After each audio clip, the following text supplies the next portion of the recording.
Madame la ministre des Affaires étrangères de la junte française, à qui le Mali n'a pourtant rien demandé, a estimé qu'il n'y avait pas eu de progrès, oubliant que nul ne peut aimer le Mali plus que les Maliens eux-mêmes. Sa position singulière et son adversité ne nous surprennent guère.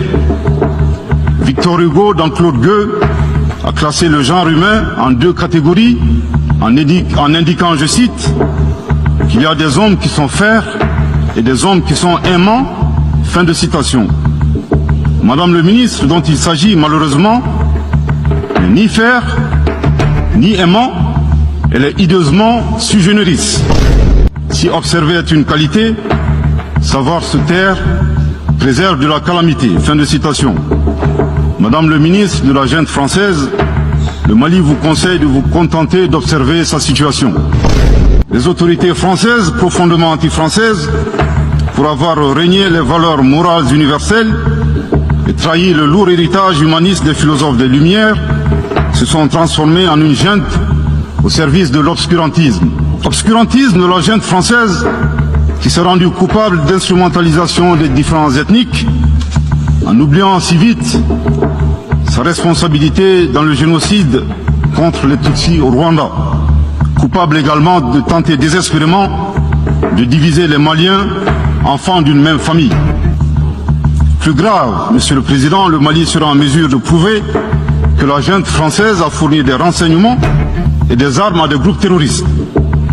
Le gouvernement du Mali s'interroge sur les raisons qui poussent cet État membre du Conseil de sécurité, de surcroît assurant la présidence de cet organe, à faire obstacle au débat en vue de la manifestation de la vérité.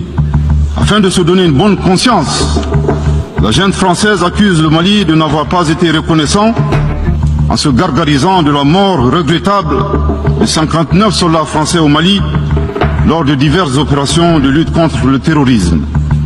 À cette triste accusation, nous rappelons que dans la majorité des interventions d'officiels maliens et des cérémonies, nous rendons systématiquement un hommage à l'ensemble des victimes de l'insécurité au Mali, sans distinction de nationalité, donc y compris les 59 Français décédés. Aussi, nous les invitons à ne pas s'arrêter à si bon chemin et de remonter le temps, en passant par leur intervention en Libye, décriée par toute l'Afrique, sans oublier la participation forcée des milliers d'Africains à la Première et la Seconde Guerre mondiale, sans oublier la traite négrière qui explique le sort économique de beaucoup de pays. Combien d'Africains sont-ils morts